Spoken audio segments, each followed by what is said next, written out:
Hello student, आज हम लोग समझेंगे क्लास 11 के हिस्ट्री से चैप्टर 4, जिसका शीर्षक है इस्लाम का उदय और विस्तार। इस वीडियो में इस पाठ का सारांश को समझेंगे। इस्लाम का उदय आज से लगभग 1400 वर्ष पहले अरब में हुआ था। आज समस्त संसार में रहने वाले मुसलमान भले ही अलग अलग राष्ट्रों के नागरिक हैं, उनकी भाषाएं पहनावा अलग हो, परंतु उनकी जड़ें एकीकृत अतीत में समाहित है। 600 से 1200 ईस्वी तक की अवधि में मिस्र से अफगानिस्तान तक का विशाल क्षेत्र इस्लामी सभ्यता का केंद्र बिंदु था। इसके इतिहास के स्रोतों में ऐतिहासिक, अर्ध ऐतिहासिक ग्रंथ, दस्तावेज, लेख, सिक्के, स्मारक और मूर्तियां आदि है। 7वीं शताब्दी में पैगंबर मोहम्मद ने अरब में इस्लाम धर्म की नींव रखी। उन्होंने अरब संस्कृति का विस्तार अरब प्रायद्वीप, दक्षिण सीरिया और मेसोपोटामिया तक फैलाया। तत्कालीन अरब समाज कबीलों में बटा हुआ था, जिसका नेतृत्व एक शेख करता था, जो कुछ हद तक पारिवारिक संबंधों अथवा व्यक्तिगत साहस, बुद्धिमत्ता और उदारता के आधार पर चुना जाता था। मोहम्मद साहब का अपना कबीला कुरैश था, जो मक्का में रहता था। लगभग 612 में मोहम्मद ने स्वयं को पैगंबर घोषित किया और 622 ईस्वी में पैगंबर मोहम्मद ने मक्का से मदीना के लिए कूच किया, जो हिजरा के नाम से फेमस है। जिस वर्ष उनका आगमन मदीना में हुआ, उसी वर्ष हिजरी सन की शुरुआत हुई। 632 में पैगंबर मोहम्मद की मृत्यु के पश्चात खलीफाओं ने भी इस्लाम की सुदृढ़ीकरण में महत्वपूर्ण भूमिका निभाई। आगे चलकर इस्लाम दो घड़ों में बट गया, शिया और सुन्नी। बड़े बड़े क्षेत्रों पर प्राप्त विजय ने मदीना में स्थापित खिलाफत को नष्ट कर दिया। अब शासन का रूप राजतंत्र ने ले लिया। उमैयद वंश के राजनेता लगभग 90 वर्ष तक तथा अब्बासियों ने लगभग 2 शताब्दियों तक सत्ता में बने रहे। अब्बासी का राज 9वीं शताब्दी आते आते कमजोर हो गया। वस्तुतः सुदूर प्रांतों से नियंत्रण समाप्त हो गया, जिसके कारण ये स्वतंत्र होते गए। 10वीं से 11वीं सदी में तुर्की सल्तनत, गजनवियों और सल्जुकों के उदय से अरब और ईरानियों का तीसरा प्रजातीय समूह जुड़ गया। यद्यपि आगे के दिनों में ईसाइयों और इस्लाम में जिहाद छिड़ गया, फिर भी इन दिनों कृषि और व्यापार का खूब विकास हुआ और सांस्कृतिक विकास भी काफी फला फूला। अरबी समाज और उसके जीवन शैली को समझते हैं। अरब के लोग कबीलों में बटे थे। ये खाना बदोश जीवन व्यतीत करते थे। प्रत्येक कबीले के अपने देवी देवता होते थे। मक्का में स्थित काबा वहां का मुख्य धर्म स्थल था, जिसे सभी मुसलमान इसे पवित्र मानते थे। प्रत्येक कबीले का नेतृत्व एक शेख के द्वारा किया जाता था, जो कुछ हद तक पारिवारिक संबंधों के आधार पर, लेकिन ज्यादातर व्यक्तिगत साहस, बुद्धिमत्ता और उदारता के आधार पर चुना जाता था। उनका मुख्यतः खाद्य पदार्थ खजूर था। वहां के लोग शहरों में बस गए थे और व्यापार एवं खेती का काम करते थे। पैगंबर हजरत मोहम्मद और इस्लाम को समझते हैं। सन 612 के आसपास उन्होंने खुद को खुदा का संदेश वाहक रसूल घोषित किया। यहीं से इस्लाम धर्म की नींव पड़ी। उन्हें यह प्रचार करने का आदेश दिया गया था कि वे केवल अल्लाह की इबादत यानी आराधना की जानी चाहिए।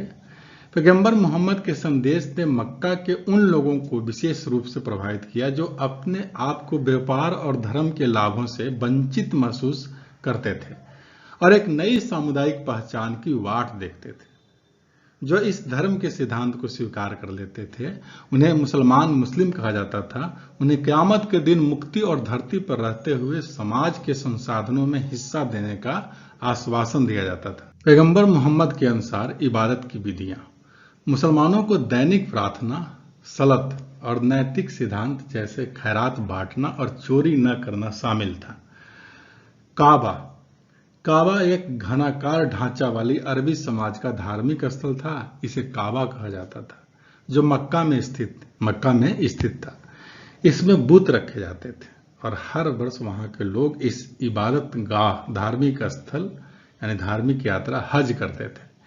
मक्का यमन और सीरिया के बीच की एक व्यापारिक मार्गों के चौराहे पर स्थित था।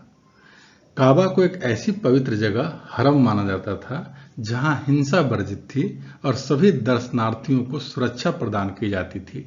हिजरा। इस्लाम की शुरुआती दिनों में पैगंबर मोहम्मद का मक्का और उसके इबादत गाह पर कब्जा था। मक्का के समृद्ध लोग, जिन्हें देवी देवताओं का ठुकराया जाना बुरा लगा था और जिन्होंने इस्लाम जैसे नए धर्म को मक्का की प्रतिष्ठा और समृद्धि के लिए खतरा समझते थे, उन लोगों ने पैगंबर मोहम्मद का जबरदस्त विरोध किया, जिससे वे और उनके अनुयायियों को मक्का छोड़कर मदीना जाना पड़ा। उनकी इस यात्रा को हिजरा कहा जाता है। इसी दिन से मुसलमानों का हिजरी कैलेंडर की शुरुआत हुई। पैगंबर मोहम्मद द्वारा इस्लाम की सुरक्षा। इस्लाम धर्म का जीवित रहना उस पर विश्वास करने वाले लोगों को जिंदा रहने पर निर्भर करता है। इसलिए पैगंबर मोहम्मद ने निम्नलिखित तरीकों से इस्लाम और मुसलमानों की रक्षा की, जिसमें पहला है इस समुदाय के लोगों को आंतरिक रूप से मजबूत बनाया और उन्हें बाहरी खतरों से बचाया। दूसरा, उन्होंने सुदृढ़ीकरण और सुरक्षा के लिए मदीना में एक राजनीतिक व्यवस्था बनाया। तीसरा, उन्होंने शहर में चल रहे कलह को सुलझाया। उम्मा को एक बड़े समुदाय के रूप में बदला गया। पैगंबर मोहम्मद द्वारा इस्लाम की स्थापना के लिए किए गए कार्य इस तरह से हैं, जिसमें पहला, उम्मा को एक बड़े समुदाय के रूप में बदला गया ताकि मदीना के बहुदेववादियों और यहूदियों को पैगंबर मोहम्मद के राजनीतिक नेतृत्व के अंतर्गत लाया जा सके। और दूसरा है, पैगंबर मोहम्मद ने कर्म कांडों जैसे उपवास और नैतिक सिद्धांतों को बढ़ाकर उसे परिष्कृत कर धर्म को अपने अनुयायियों के लिए मजबूत बनाया। तीसरा है, मुस्लिम समुदाय कृषि और व्यापार से प्राप्त होने वाले राजस्व और इसके अलावा खैरात कर जकात से जीवित रहा। चौथा है, पैगंबर मोहम्मद ने समुदाय की सदस्यता के लिए धर्मांतरण का एक मात्र कसौटी बनाया। पांचवा है, धन और अधिक क्षेत्र बढ़ाने के लिए ये लोग मक्का के काफिलों और निकट के नखल स्थानों पर छापे मारते थे और धावा बोलकर धन को लूटते थे। हजरत मोहम्मद की कुछ प्रमुख शिक्षाएं हैं। इसमें पहला है, प्रत्येक मुसलमान को इस बात में विश्वास रखना चाहिए अल्लाह एकमात्र पूजनीय है और पैगंबर मोहम्मद उसके पैगंबर हैं। दूसरा, प्रत्येक मुसलमान को दिन में 5 बार नमाज अदा करना अनिवार्य है। तीसरा है, निर्धनों को जकात एक प्रकार का दान देना चाहिए। चौथा है, इस्लाम को मानने वालों को रमजान के महीने में रोजा रखना चाहिए। पांचवा है, प्रत्येक मुसलमान को अपने जीवन काल में एक बार काबा की हज यात्रा अवश्य करनी चाहिए। खिलाफत की शुरुआत सन 632 में पैगंबर मोहम्मद का देहांत हो गया और अगले पैगंबर की वैधता के अभाव में राजनीतिक सत्ता उम्मा को सौंप दी गई। सबसे पहले खलीफा हजरत अबू बकर को बनाया गया। इस प्रकार खिलाफत संस्था का शुरुआत हुआ। समुदाय का नेता पैगंबर का प्रतिनिधि यथार्थ खलीफा बन गया। खिलाफत का अंत सन 632 में पैगंबर हजरत मोहम्मद के देहांत के बाद खिलाफत के गद्दी को 4 खलीफाओं ने सुसज्जित किया। अंतिम और चौथे खलीफा हजरत अली की हत्या के बाद खिलाफत को समाप्त कर दिया गया और मुआविया ने 661 में अपने आप को खलीफा घोषित कर दिया और उमैयद वंश की स्थापना की, जो 750 तक चलता रहा। चूंकि उमैयद वंश से एक राजतंत्र की स्थापना हुआ, विशाल इस्लामी क्षेत्र होने के कारण मदीना में स्थापित खिलाफत नष्ट हो गई। उमैयद शासन और अब्बासी क्रांति। उमैयदों का शासन। उमैयद ने दाशविक को अपना राजधानी बनाया और 90 साल तक शासन किया। उमैयद राज अरब में एक साम्राज्यिक शक्ति बनकर उभरा। वह सीधे इस्लाम पर आधारित नहीं था, बल्कि शासन कला और सीरियाई सैनिकों की वफादारी के बल पर चल रहा था। फिर भी इस्लाम उमैयद शासन को मान्यता प्रदान करता था। उमैयद शासन की विशेषताएं: इसके सैनिक वफादार थे, प्रशासन में ईसाई सलाहकार और इसके अलावा जरूतुस्त लिपिक और अधिकारी भी शामिल थे। तीसरा है, उन्होंने अपने अरबी समाज पहचान बनाए रखी। और चौथा है, खिलाफत पर आधारित शासन नहीं था, अपितु यह राजतंत्र पर आधारित था। और पांचवा है, उन्होंने वंशगत उत्तराधिकारी परंपरा की शुरुआत की।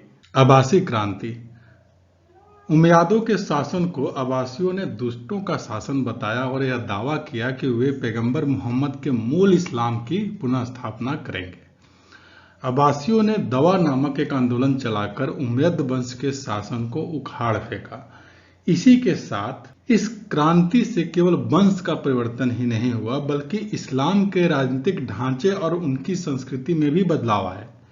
इसे ही अब्बासी क्रांति के नाम से जाना जाता है। अब्बासी क्रांति के कुछ कारण थे। पहला, अरब सैनिक अधिकांशतः जो ईरान से आए थे और वे सीरियाई लोगों के प्रभुत्व से नाराज थे। उमैयदों ने अरब नागरिकों से कर में रियायतों और विशेषाधिकार देने के वायदे को पूरा नहीं किया था। तीसरा है, ईरानी मुसलमानों को अपने जातीय चेतना से ग्रस्त अरबों के तिरस्कार का शिकार होना पड़ा था, जिससे वे किसी भी अभियान में शामिल होने के इच्छुक थे। और चौथा है, उमैयद शासन राजतंत्र पर आधारित शासन था। अब्बासियों की विशेषताएं। अब्बासियों की कुछ निम्नलिखित विशेषताएं थी, जिसमें पहला था, अब्बासी शासन के अंतर्गत अरबों के प्रभाव में गिरावट आई। इसके विपरीत ईरानी संस्कृति का महत्व बढ़ गया। और दूसरा है, अब्बासियों ने अपनी राजधानी बगदाद में स्थापित किया। तीसरा, प्रशासन में इराक और खुरासान की अधिक भागीदारी सुनिश्चित करने के लिए सेना तथा नौकरशाही का गैर कबीलाई आधार पर पुनर्गठन किया गया। चौथा है, अब्बासी शासकों ने खिलाफत की धार्मिक स्थिति तथा कार्यों को और मजबूत बनाया और इस्लामी संस्थाओं एवं विद्वानों को संरक्षण प्रदान किया। पांचवा है, अब्बासियों ने उमैयदों की तरह राजतंत्र को जारी रखा। इस्लामी जगत में नई फारसी का विकास एवं फिरदौस का योगदान। गजनी साम्राज्य को समझते हैं। धर्म युद्ध 1095 से 1291 के बीच ईसाइयों और मुसलमानों के बीच कई युद्ध हुए, जिसे धर्म युद्ध के नाम से जाना जाता है। ये धर्म युद्ध तीन थे। प्रथम धर्म युद्ध 1098 और 1099 ईस्वी में फ्रांस और इटली के सैनिकों ने सीरिया में एंटीओक तथा यरूशलेम चढ़ाई की और इन्हें जीत लिया। ईसाइयों द्वारा जेरूसलम में मुसलमानों और यहूदियों की निर्मम हत्या की गई। शीघ्र ही ईसाइयों ने सीरिया फिलिस्तीन के क्षेत्रों में इस धर्म युद्ध के द्वारा 4 राज्य स्थापित कर लिए। इन क्षेत्रों को सामूहिक रूप से आउटर रैमर कहा जाता था। बाद के सभी धर्म युद्ध इसी की रक्षा और विस्तार के लिए लड़े गए। द्वितीय धर्म युद्ध कुछ समय तक आउटर रैमर प्रदेश ईसाइयों के अधीन सुरक्षित रहा, परंतु तुर्कों ने 1144 ईस्वी में एड्रसा पर अधिकार कर लिया। तो पोप ने एक दूसरे धर्म युद्ध जो 1145 से 1149 के लिए अपील की। एक जर्मन और फ्रांसीसी सेना ने दमिश्क पर कब्जा करने की कोशिश की, लेकिन उन्हें हराकर घर लौटने के लिए मजबूर कर दिया गया। इसके बाद आउटर रैमर की स्थिति धीरे धीरे खत्म होती गई। धर्म युद्ध का जोश अब खत्म हो गया और ईसाई शासकों ने विलासिता से जीना और नए नए इलाकों के लिए लड़ाई लड़ना शुरू कर दिया। सलादिन ने एक मिस्री सीरियाई साम्राज्य स्थापित किया और ईसाइयों के विरुद्ध धर्म युद्ध करने का आह्वान किया और उन्हें 1887 में पराजित कर दिया। उससे पहले धर्म युद्ध के लगभग 1 शताब्दी के बाद जेरूसलम पर फिर से कब्जा कर लिया। उस समय के अभिलेखों से संकेत मिलता है कि ईसाई लोगों के साथ सलाह अल दिन का व्यवहार दयामय था, जो विशेष रूप से उस तरीके के व्यवहार के विपरीत था जैसा पहले ईसाइयों ने मुसलमानों और यहूदियों के साथ किया था। तीसरा धर्म युद्ध दूसरे धर्म युद्ध से ईसाइयों से राज्य और शहर मुसलमानों द्वारा छीने जाने से 1189 में तीसरे धर्म युद्ध के लिए प्रोत्साहन मिला। लेकिन धर्म युद्ध करने वाले फिलिस्तीन में कुछ तटवर्ती शहरों और ईसाई तीर्थयात्रियों के लिए जेरूसलम में मुक्त रूप से प्रवेश के सिवाय कुछ प्राप्त नहीं कर सके। मिस्र के शासकों और मामलुकों ने अंततः 1291 में धर्म युद्ध करने वाले सभी ईसाइयों को समूचे फिलिस्तीन से बाहर कर दिया। धीरे धीरे यूरोप की इस्लाम में सैनिक दिलचस्पी खत्म हो गई, समाप्त हो गई और उसका ध्यान अपने आंतरिक राजनीतिक एवं सांस्कृतिक विकास की ओर केंद्रित हो गया। धर्म युद्धों का ईसाई मुस्लिम संबंधों पर अस्थायी प्रभाव। पहला है मुस्लिम राज्यों का अपने ईसाई प्रजाजनों की ओर कठोर रुख, जो लड़ाइयों की कड़वी यादें और मिलीजुली आबादी वाले इलाकों में सुरक्षा की जरूरतों का परिणाम था। दूसरा है मुस्लिम सत्ता की बहाली के बाद भी पूर्व और पश्चिम के बीच व्यापार में इटली के व्यापारिक समुदायों का अधिक प्रभाव। धर्म युद्ध के लिए उत्तरदायी परिस्थितियों को जानेंगे। धर्म युद्ध के लिए निम्नलिखित परिस्थितियां थी जो उत्तरदायी थे, जिसमें पहला परिस्थिति थी कि ईसाइयों के लिए फिलिस्तीन एक पवित्र भूमि थी। यहाँ ईसाइयों के अधिकांश धार्मिक स्थल थे जिस पर मुसलमानों का कब्जा हो चुका था। दूसरा, फिलिस्तीन का शहर जेरूसलम में ही ईसा मसीह को क्रूस पर लटकाया गया था तथा पुनर्जीवित होने का स्थान माना जाता था। इस स्थान को लेकर मुस्लिम जगत और यूरोपीय ईसाइयों के बीच शत्रुता थी। तीसरा है पादरी और योद्धा वर्ग राजनीतिक स्थिरता के लिए प्रयत्नशील थे। चौथा है मुस्लिम जगत के प्रति दुश्मनी 11वीं शताब्दी में और अधिक स्पष्ट हो गई। नार्मनो हंगर वासियों और कुछ सलाव लोगों को ईसाई बना लिया गया था और केवल मुसलमान मुख्य शत्रु रह गए थे। पांचवा है ईश्वरीय शांति आंदोलन ने सामंती समाज की आक्रमणकारी प्रवृत्तियों को ईसाई जगत से हटाकर ईश्वर के शत्रुओं की ओर मोड़ दिया।